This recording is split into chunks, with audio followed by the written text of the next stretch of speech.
no pipelines, no tankers, no tar sands. We don't want to be the shipping port for the tar sands.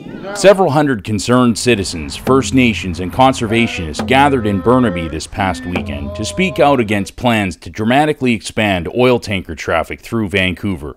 The event was held in solidarity with mass protests in the United States over a proposed pipeline from the Alberta tar sands to refineries on the Gulf Coast. Who here's in solidarity with the folks at the White House?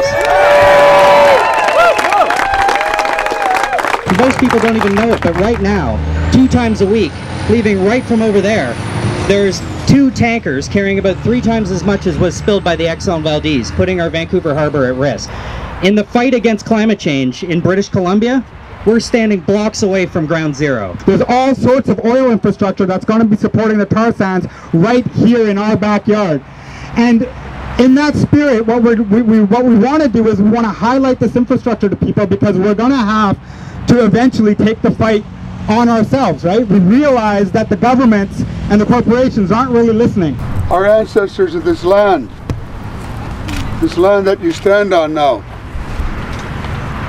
I call upon them at this time to hear us in our thoughts, Mistimo, that we make our minds strong for what we're going to do today.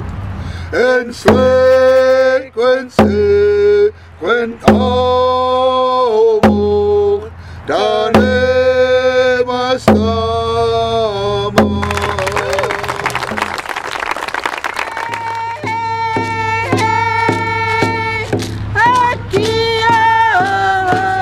The crowd marched to KinderMorgan's Westridge oil tanker port, the terminus of the company's Trans Mountain pipeline, which currently brings 300,000 barrels a day of tar sands crude to the Burrard Inlet. No pipelines, no tankers, no tar sands. The company has plans to boost that to 700,000 barrels, which would mean over 300 supertankers a year carrying toxic crude through the waters of Vancouver and the south coast of British Columbia. They now want to bring in million-barrel tankers. These are called Suez-style or Suez-Max tankers. 1,000,000 barrels apiece. But to do that, they have to dredge Second Narrow. So they want to dredge this entire channel.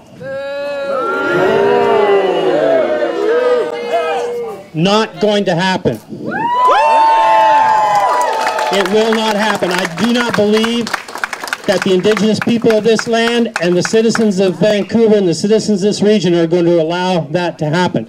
Remember the salty ocean breeze? We used to build castles on the beach, splashing around in the summer heat.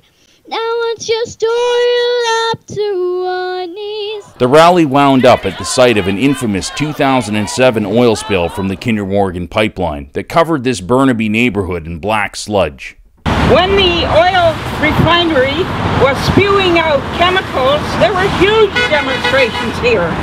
So that will happen again once people catch on to what is going on. Unlike the proposed Enbridge Northern Gateway pipeline to Kitimat, which has been the brunt of overwhelming public resistance and media scrutiny of late, KinderMorgan's pipeline plans have largely slid under the radar, up until now.